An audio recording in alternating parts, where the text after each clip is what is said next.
can be so insanely explosive. T1 by far the most aggressive team that we have in the LCK. Going up against TES, if it's a buffet, the team fights are the crab legs, and I'm hoping we're going to get some incredible ones. You can already see the bans, two high priority picks, the Yone, the Aurora, both taken away by T1. TES on blue side get the luxury of a bit more target banning. So then we drop down, because this is definitely expected from T1 to double ban these, but the Sylas and the Ahri are both champions that are very high priority for both Cream and Faker here at Worlds after the little bit of meta change.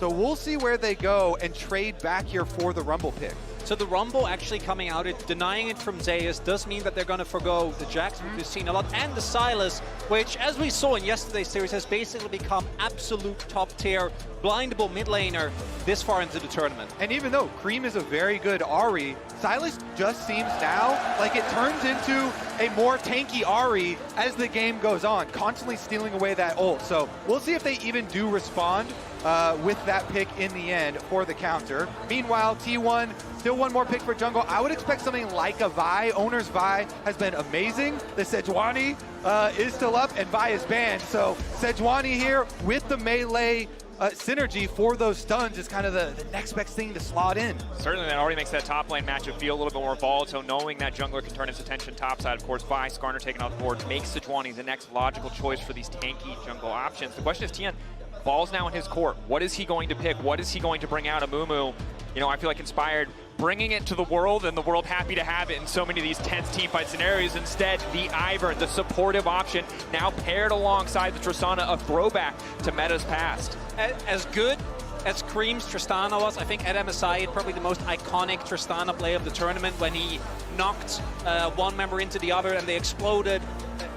I gotta say, this feels like a throwback, and it's not a throwback that's been very successful thus far. I would like to see another like double AD carry with Ivern comp succeed though. You know, they already have their Rumble for AP damage, so you expect the second AD carry to come in, and then Mako to lead the charge, round out the comp with, you know, one of those engage supports for him. So TES comp seems pretty locked in at this moment, and it's up to T1 to try and ban away the strongest components of what they see coming. Banning away the Ezreal, knowing that they don't want to give another safe AD option, knowing that for the Camille and Sylas to be successful, they need a target that they can lock down. Tristana, obviously, with the rocket jump, with the input buffer, can be relatively safe. But what AD carry option do you pair? Now, TES, kind of the originators of what I'm going to call Jhin propaganda, with that single Jackie Love game where the static shift took over and we all thought, this is insane. It's been a letdown since then, but will they bring it back out here against T1? I do feel so, and not only that, Guma, as we know, also loves the pick. So I wouldn't even be surprised when you pair it with this amount of dive, just having an AD carry that can stand in the back, still provide support, and additional setup would really fit with the style that T1 loves to play. On the flip side, we often talk about what is a good Jhin game. When you have the Rumble and what I assume will be an engage support for Mako, the lockdown and combo potential is definitely there. Debating now what T1 want to pick on 4 here. So far matched in roles, unless Tristana is going to end up flexing the bot lane, but does seem unlikely. Are they willing to just blind pick their AD? Does seem the logical choice. Keria, notoriously, at every tournament we've ever seen him in, a menace with that red 5 counter pick. Oh, that's a blind! And the implication now is that maybe a Lux could follow, something crazy could follow, because Caitlyn and range supports just go together so well. It does make a lot of sense to try and get the tower pushing power of a double range Caitlyn lane here for Guma and Keria, regardless what the follow-up is going to be. Like that early game plan to take down towers, open up space for the Camille and Sylas to work. See what the answer is here. Into a Caitlyn lane, trying to deal with what you know is going to be hard pushing. Potentially just giving a bit more space for them to debate on what AD they want to go with, as the Leona is locked in. Now, incredible combo in the team fight from either side, to be honest, and especially now with the Leona locked in. Sylas' choice of ultimates is decent in the context of this game. Nothing crazy, no Alistairs, of course. MF is the final pick. TES reliant on absorbing that initial engage from the T1 topside, turning the fight back in their favor. The Kai'Sa would be a much more flexible pick, but wouldn't pack as much of a punch in terms of upfront cooldowns. I wouldn't have minded. I think the MF has really struggled. You're also pairing it with the Leona, not the Rel. I think AoE/CC is such a big part of what can make the champion work. And pre-nerfs, I think the laning phase for MF was so oppressive that it can see you go, and obviously there might be a lane swap situation, but even then, that it made a lot of sense to pick it just as a power pick. don't really feel like we've reached that status and what we've seen, that level of performance from the champion thus far here at Worlds. A lot of team fighting power. And the bar from Keria. And we talked about, as we speculated, we said, hey, is there room for Keria to continue to innovate on what had been a pretty locked-in meta in terms of engaged supports? The Bard coming in here against highly immobile champions. Yes, the Tristana can get out of a lot of sticky situations. The rest of the members of this TES lineup super vulnerable to that tempered fate. And the Bard goes a long way with helping out the attempted side lane play that we do expect from this side, Camille and Silas here. It actually puts so much threat here behind it because you're constantly roaming around looking for these ultimates to burn people's flashes and make them more vulnerable targets for Zeus Camille to trap people down and look for picks. Looking at what TES have drafted here, the way they won that first game against T1 was by absorbing the initial blow and then counter-engaging. And I think that this comp does this insanely well. You have a lot of AoE damage, meaning that your choke point control is going to be really strong, and the Ivern adds on top of that. And for T1, this is nothing but comfort. Certainly is. It's a good thing you bring up that first game because in the beginning of that game, T1 had a really strong lane swap. They actually caught 369, got a first blood on them, and had a very big early lead in the game. Additionally, T1 are set up once again to have a pretty strong level 1 overall. Bard level 1, basically 2 abilities between the passive and most likely the Cosmic Binding. Can allow them to get aggressive, maybe contest if they do want to go for the lane swap. And when you look at T1, one of the best teams we've seen in executing and finding leads in these early games, so wouldn't be surprised to see them be the ones who pulled the trigger. But at the same time, Caitlyn, Bard, and the 2v2, they're kind of happy either way it goes. Game 1. A deep breath before we get into it. We need Paris come alive. Level 1 will tell us so much about how T1 want to leverage their bot lane power. See how TES navigate if they've found new innovations since the last time these two teams played. Moment of respite before what I am very certain will be an explosive series, one way or another. Thus far, looks like both lanes happy to slot towards standard lanes. Not locked in yet until we get a little bit closer, but right now, neither bot lane moving positions, just holding the vision in this level 1. And because this might be the last chance you have to be fully on your seat and not the edge of it, I'd be remiss if I didn't say to remember to log into your Riot Games account on lowesports.com and watch Worlds live during exclusive Worlds, emotes, icons, capsules, free stuff for watching. You're going to do it anyway. And this might be the only minute where someone's not killing somebody else, so take a chance, log in, watch, and we'll see where the lanes are going to go. Because this 2v2, I'm going to tell you right now, is going to be very difficult. But now you have a little bit more time, tragically. Nice. We'll give you more context on the pause, of course, as we get more information here at the caster desk. In the meantime, no lane swap. So log into your Riot account? Is that what you're saying? Yeah, log into the Riot account. That's what this is for? This is not a scheduled pause, I promise you that much. Hopefully, I think yesterday we had one small peripheral issue, quick resolution. We'll hope for the same today. So it is interesting here. We're going to have, we at the least know that Oner is going to start on the top side of the map and will actually be pathing away from those double melee solo laners that you look for in the beginning of their champ select with the Sejuani kind of synergy pairing, and trying to look to cover this Caitlyn Bard in their attempts to pressure and push in the enemy lanes, try and deny CS, try and chip away at tower plates. You always are trying to push very early on here and generate some tower plate money with that combination for T1. Confirming it is a T1 pause. We are getting ready checks in game, so we'll see if we're able to get that back on your screen shortly when the players do eventually resume. And I think the big thing to keep in mind is it's been a long time since we've seen these kind of bot lanes, but we got used to the 2 range versus 2 range for so long. But the important thing in this 1 range, 1 melee when you have this engaged support is if T1's bot lane, as you mentioned, falls behind, loses flashes early, this lane gets so incredibly hard to play because yes, MF is nerfed, yes, Bloodthirster is nerfed, but if she gets an early BT, all of Caitlyn's poke, all of that harass becomes immediately meaningless. Also, as mentioned, the Tristana, I don't think the pick has looked that good yet at the tournament, but when you think about what should be good into Silas, 80 carries make sense, something that can really bully him early on and try to make sure that he doesn't just get a free ride to level 6 when the champion really comes online. And the early trades here going to be big for how this lane goes, as we do have TN setting up his jungle on the diver. Yeah, Guma and Keria, always the ones really pushing the double range meta for bottom lane. Thinking back to last year and the amount of success they got with it. So far, though, Zeus early level 2 means he's able to take control of the lane, tack sweep, and the hookshot wall dive.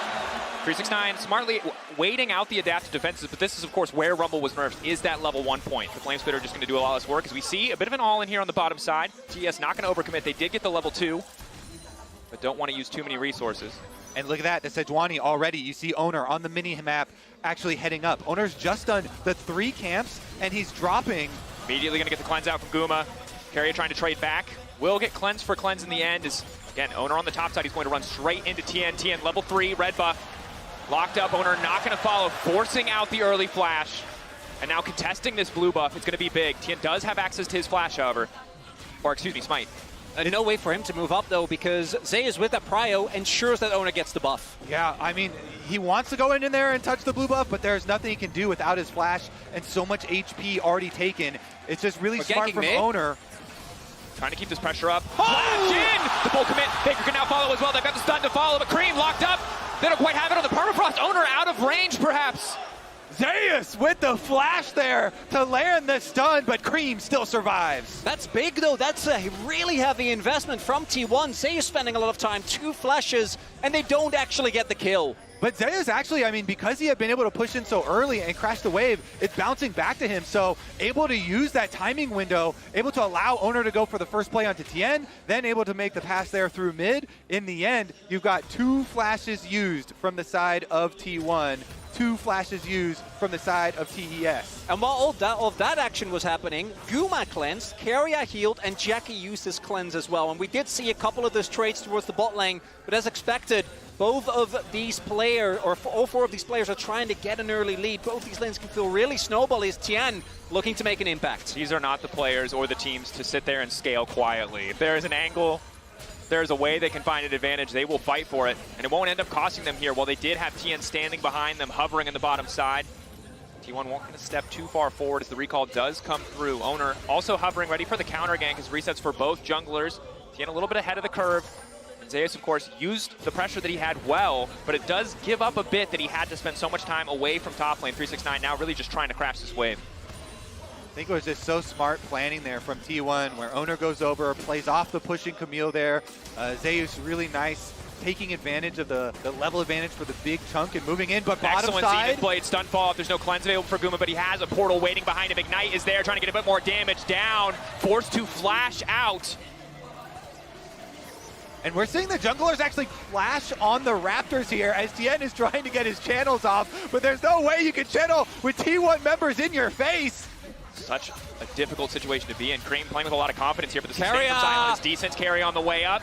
Drops a little health back to keep Faker standing. But Tien, that's a flashless Ivern. Oh, he's going to get taken down. A little bit extra healing for the level up, but it's first blood for Faker. Oh, in these plays!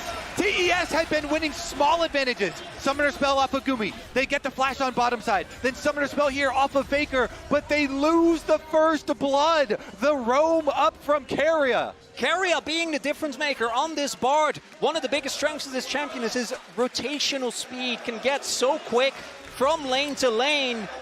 And it ends up being the big difference maker here as he gets spotted walking back, trying to steal those Raptors on a ward. He put up the brush there to get some vision for himself, but then there's no way you can finish that channel as Oner came over the wall. And Faker here does have to blow his flash after going for this trade onto Cream.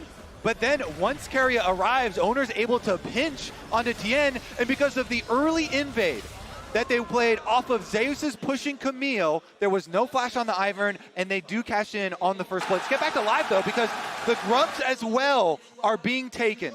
T1 reset, looks like they were able to get first setup on Grub, shifting their bot lane up towards the top side of the map. And again, we're seeing a very similar story to the first time these teams played this tournament. T1, incremental advantages, death by 1,000 cuts in the early game as they continue to take a little bit here, a little bit there. Now a kill, some summoner spell cooldowns, and the Grubs as well. And it was the flashless Cream that I think also couldn't play as aggressive as otherwise he could have if he did have that summoner available. And the kill also went over to Faker. Of all people in that play involved, definitely the best one. Zeus might be in some trouble here. Has the hookshot on the wall dive. No flash. 369 does have his, as well as the equalizer. Going to use it for the slow route. Crucially, not going to connect. Casual tack sweep. Zeus will be able to walk away. He still has 2 cookies. Yeah, his wave was in a little bit of a rough spot, so the timing there was quite nice for Tien, but Zeus, good use of the passive there. Procs it, then gets his hookshot away, calmly walks out of danger.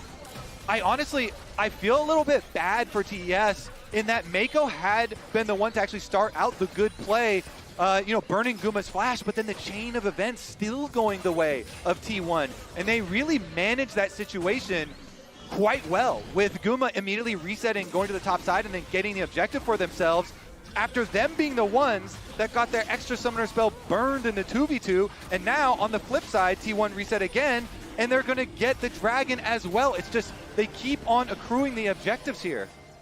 Camtech Drake means as well that the average value of the souls is going to go up slightly there. Do want to note, the gold lead still very manageable, and TS is sitting on double call. So once those are going to cash out, it's going to swing it back in favor of them as wave is being cleared there by Jackie. A little bit of damage on the Guma. Do you think that TS will even be able to actually punish Guma while he doesn't have his flash up? I mean, Faker and Guma are the two ones that are opportunities right now, but 369 is getting a giant wave pushed in. Faker might be the one in trouble now as Mako moves in. The flash forward, the Zenith Blade not going to connect. Now the ulti coming out. He's not going to be able to knock Tristana away. Cream walking away, standing. Good dive, but the response on the bottom side. 369 needs back up. Permafrost. Perfect layering on the combo, but 369 is still living. He has the wave as well. Zeus wants to go back in for the hookshot wall dive. Adaptive defense is fading away. Red buff ticking. They're on the way! TES incoming. Zeus, there should be no way out of this one. The recall. A hope, a dream, the flash as well. Maybe a bit ambitious. Mako! He doesn't know! He thinks he got out! The genius play! A perfect use of fog of war! Are you kidding me? Secret Agent Zeus finds the escape, sticks in the fog of war, and fools them all. Let's not distract you from the fact it was a failed dive, though, from T1. Oh, it was a disaster. Oner went down, and that was a big play from 369, getting the extra cash there, defending the dive. And on one hand, T1 knew that the mid lane play was happening, so they wanted to try and counterplay, but 369 also didn't have his ultimate, but they just didn't have the damage this early on. Definitely big, though, for 369. You can tell, him versus T1, he constantly gets eliminated the last couple of years by T1. He has Zeus in his mind, so it could be a very big, mental play there. Having an extra kill on the Rumble will come up huge. It's a champion that in the mid game really has great potential to turn team fights, so we'll keep an eye on that one. Meanwhile, for the T1 side, they've done a very good job being very proactive in moving the Caitlyn around the map, constantly trying to shift over to the open tower so he can push in and try and get turret plate money. Guma got one off of the mid plate. But crucial for TS that they were able to grab those kills, as well as the slight bit of additional gold coming in from the double coals, as you highlighted earlier, Chronicler, allowing them to even up the gold for now. Next, grub spawn is going to be the focus. 20 seconds, resets onto the map from the side of T1, but you can see 369 is already in the river. TES likely to have first move, but T1, it looks like ready to fist fight for this objective. And they have to. T1 is... Oh, Faker. On, the abduct going to connect. That's a lot of damage, though. Cream does have TP available. Zeus is on the tower, bottom side, though. Camille getting rich could be a big problem for side lanes. Zeus looks like he was able to grab one turret plate, and Oner starting up those grubs. Here we go. But he only needs one grub. If they TP in and Oner gets one, it still feels like a victory for T1 as they get the 4 grub buff. They cross that threshold.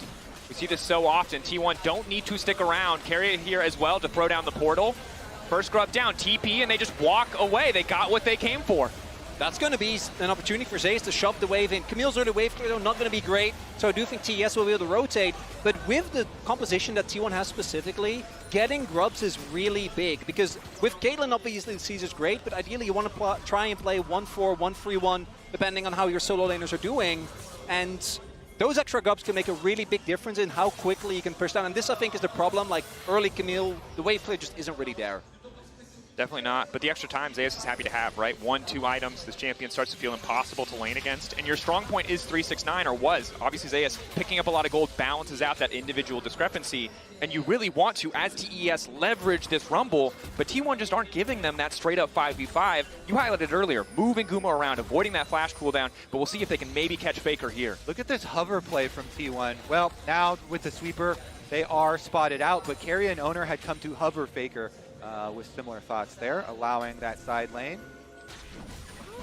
Forward goes down, likely they spot both Keria and Oner.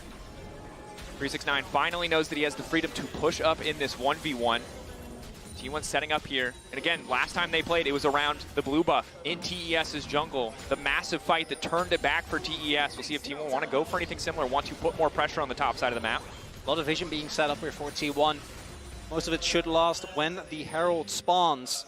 And Select, with Caitlyn in particular, want to try and get those turrets down as soon as possible. Keep rotating, keep getting those plates.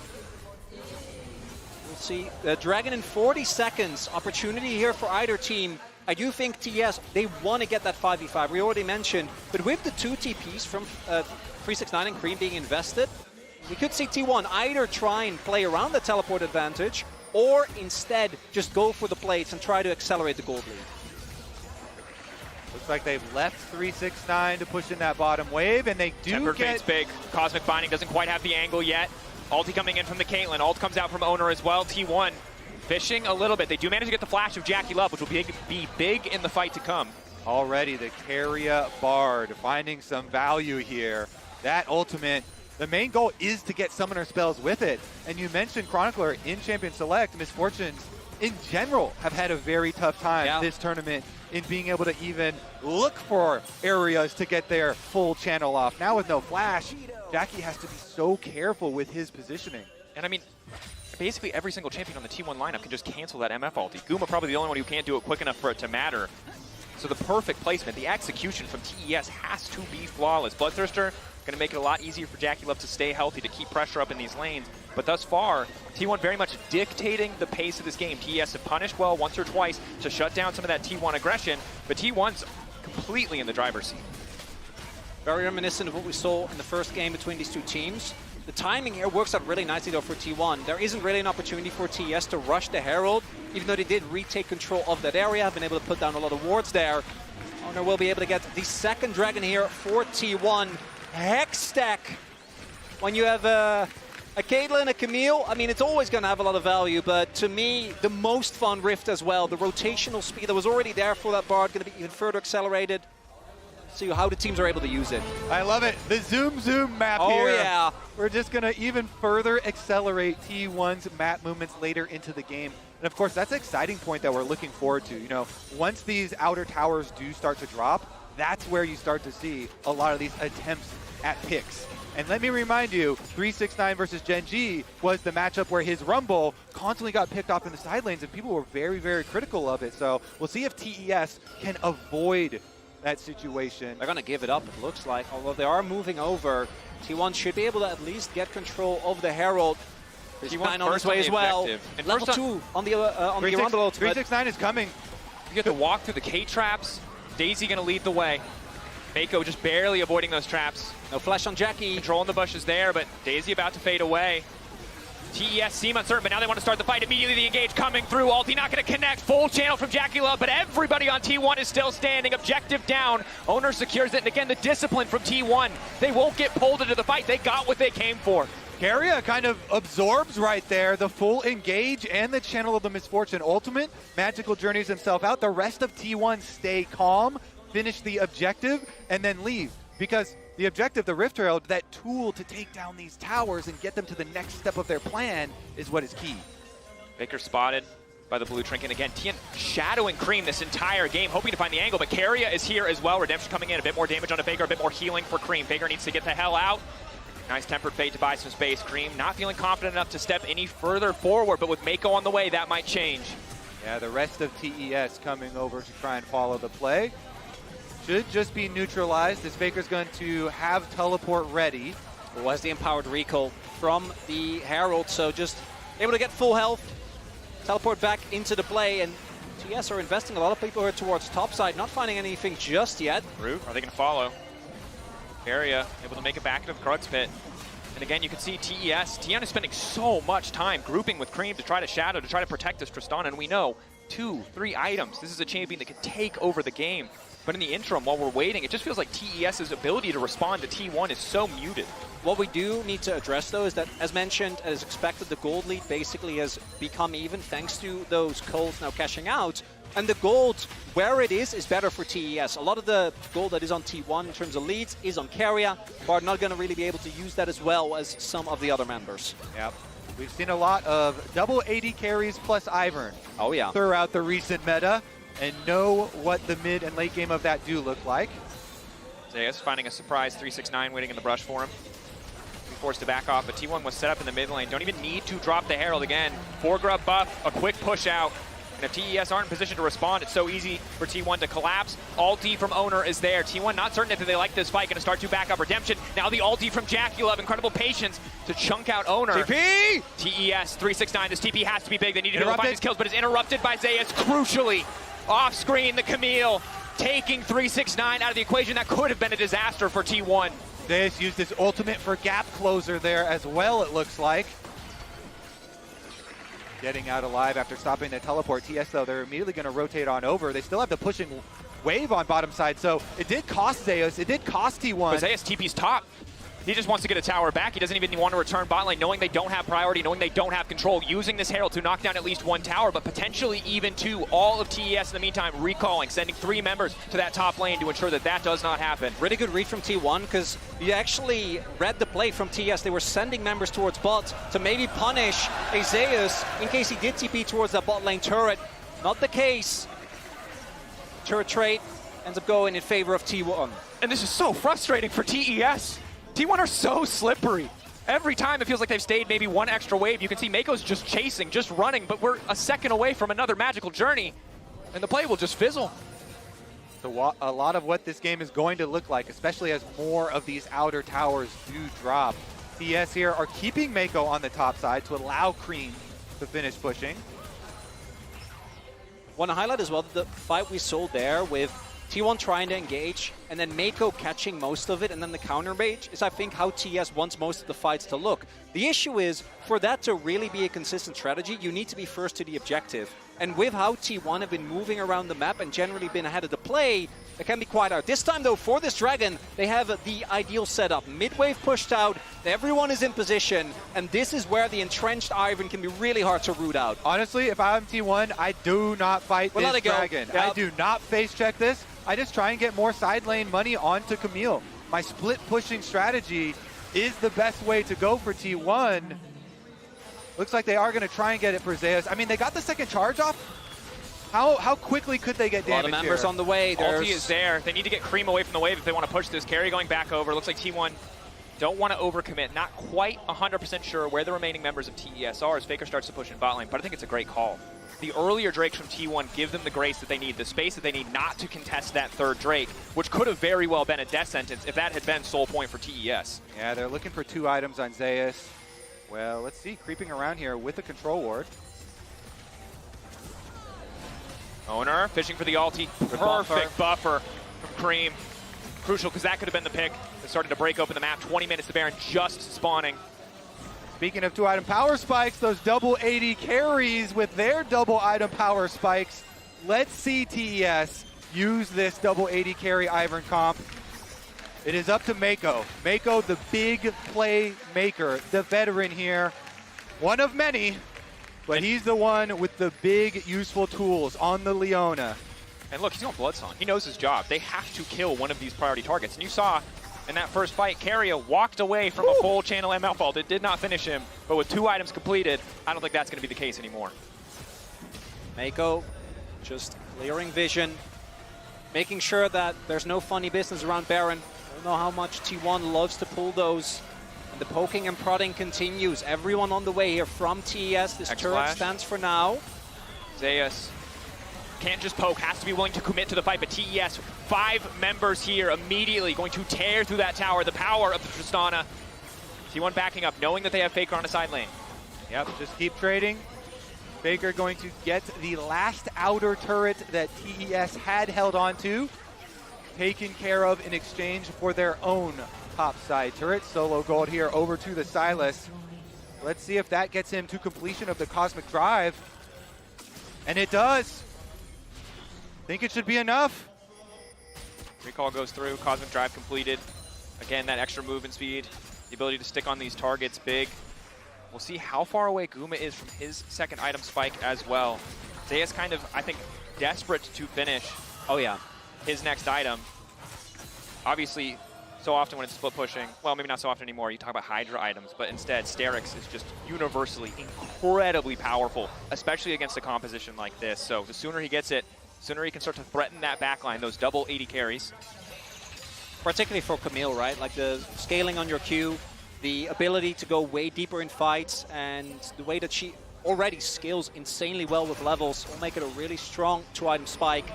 IE now done for Guma as well. Also a little bit behind on Jackie. And the Edge, obviously, pretty expensive item, and the tension still building here. We haven't had a major team fight erupt, leading to a lot of kills, but the next Dragon might be where that starts. And while we give credit to T1 for moving around the map, for avoiding this 5v5, it's starting to become an inevitability. You can see the brushes are set up. Cream has enough range, enough damage, but a beautiful Tempered Fate. No angle to set up on the stun, but now Zeus is going forward, getting a bit more back. Oh, double ultis coming into the side. Oner burning down. Can they finish the kill? Flash out. TES using so much, but the jungler's out of the equation. Can they turn right back to the Baron? Do they have the damage and the time? Looks like instead, mid-tier 1 will be the option. The steady siege continues. Zeus may be hoping to find that flank, but with no ultimate available, he has to be careful. Faker trying to clear the wave, crucially dodges away from the root from Tien. The trap's not doing much of anything. The tower in mid will fall, but already Zeus on the top side of the map pushing in, looking to break open even more of the TES structures. I love games like this, when you get one team trying to pull the other across the map, each one getting a tower here, but still the secondary ones here, so much more valuable for Zeus individually, and there's the completed Sterix.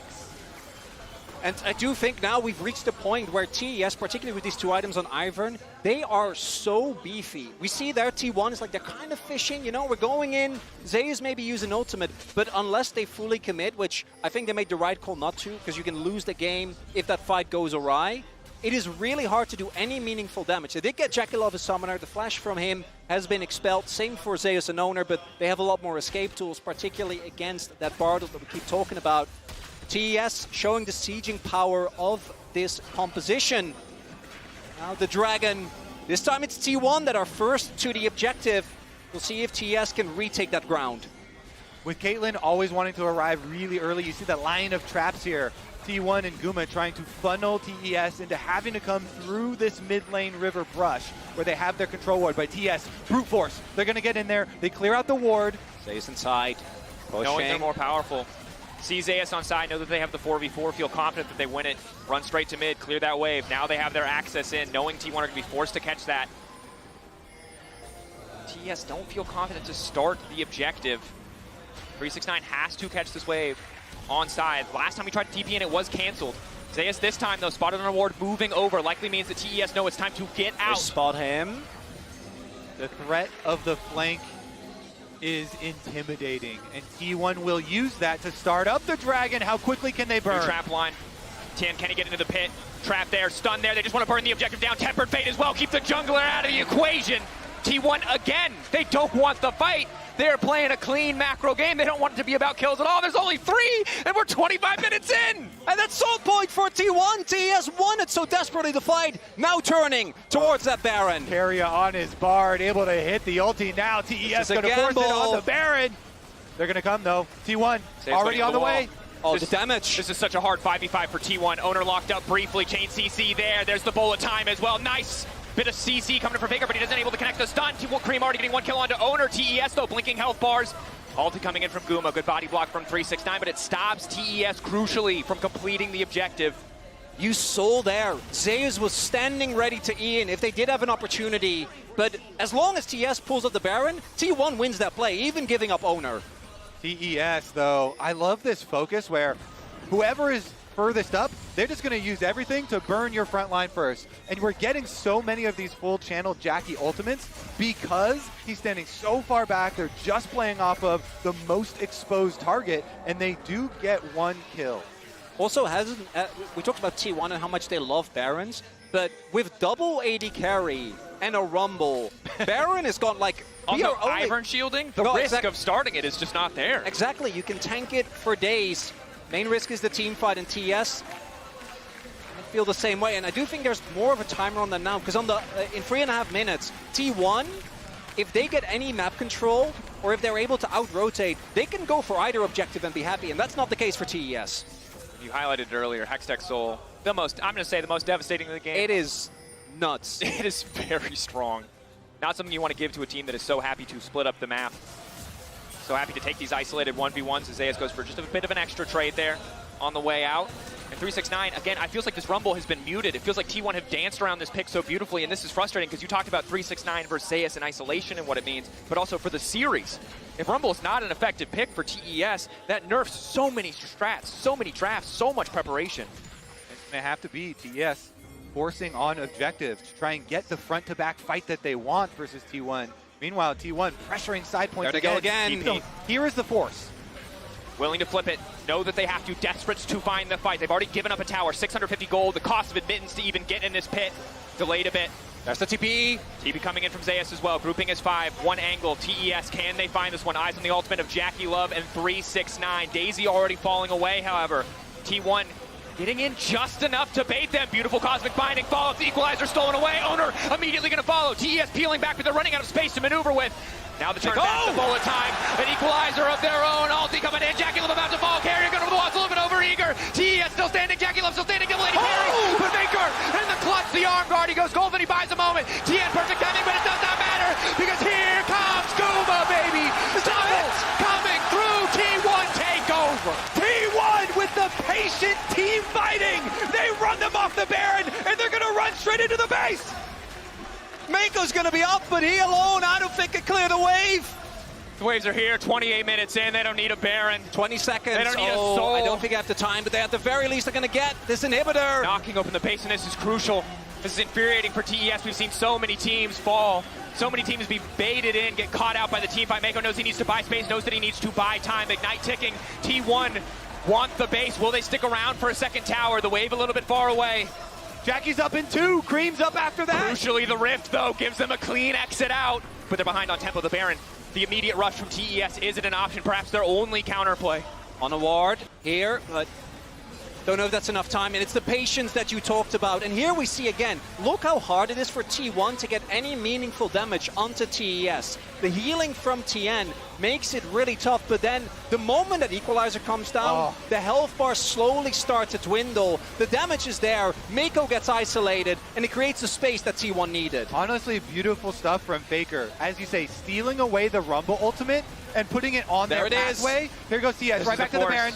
They know. This is desperation. If they lose this fight, they lose the game. There's a wave in mid lane that has not been tended to. Zeus coming over the wall. Immediate stun. 4K getting lower. Bullet time there. Beautiful Bard ultimate. Zeus now going to look to follow. Do they have the damage? Cosmic Binding is clean. Jackie Love down. Baron down. T1 gets a fight to get the Baron. They're looking to take everything from top esports in game 1. Oner does it again. He grabs the Baron, and T1 are going to chase down every single mammoth. Not Cream, not today! And there's a flail hit, Scream in the head. T1 with the Baron buff. Gonna bring us to 1-0. And this is the kind of game that you want to start a series with, this kind of momentum, this kind of confidence. This is a team that barely made it to Worlds, and they barely gave a chance for TES to play in this game 1. Outmaneuvered, outfought. Excellent so far, but it might not be over. They're still taking the soul. I don't think they're confident they can end. It's almost unfair how T1 slump in summer and then show up at Worlds and look magnificent. Okay, I really want to hammer home. It was not just the meta. Okay, they were on the ISO Faker miss shuffles on Azir. The fact that this team, at least in this first game, is able to showcase something that they didn't do for the entirety of summer is mind-boggling. Zeus is even having fun. Parkour there at the end with the blast cone, just showing off the Camille hook shot. But here's another look at the Baron, and TS are forced into a bad spot. They know they have to just try and burn. Keria delays so long with the Bard ult. But look at this, as they can't burn it down quick enough, and so T1 press in for the team fight. Oner's even able to get the smite here, as there was an early one from the side of TES, and they just chase down all the extra kills. The real critical point, of course, was the previous Baron fight. Of course. And that put TES in such a rough position. And they chase them all down. And again, that's a desperation move, but if they don't do that, they lose soul anyway. So they had to take that Hail Mary, but T1 again. It's triple in it.